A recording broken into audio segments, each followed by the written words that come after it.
Premier Susan Holt was in Boston, along with the other Eastern Canadian premiers, meeting with their Northeastern United States counterparts. On the agenda was the impact of U.S. President Donald Trump's tariffs. Holt was asked what joint initiatives Canada and the U.S. could form to ensure a skilled research and development labor force for the future.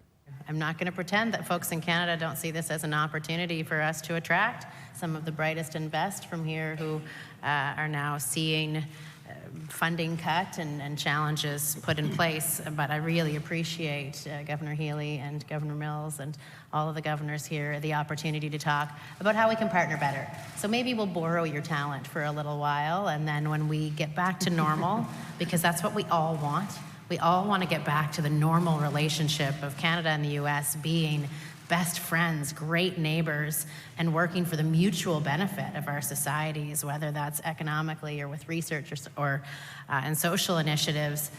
We've got some interesting things happening with clinical trials in New Brunswick. It's a great place to do a decentralized trial. So maybe we'll borrow some of the folks and then be able to give them back and build the kind of connected partnerships between our research organizations that will stand through the test of time. I think on the energy side, we have a lot of opportunity in New Brunswick, like in Ontario, where there's nuclear capacity, where we do supply a lot of energy products to the entire New England seaboard and to Maine, that we can build some shared talent in that energy infrastructure that needs to become even more resilient and even more strengthened. I think we can tie our grids together in ways that are going to benefit both of our countries, and we can build the kind of talent pools through joint training initiatives and through other partnerships that will see us through to the other side of this when we get back to normal.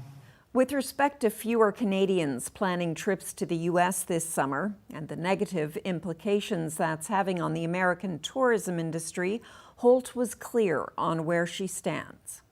It's challenging for us to hear from our fellow colleagues that they're seeing a massive drop in tourism. And we know that means that somebody who's working at Hampton Beach like Governor Healy used to might be losing their job.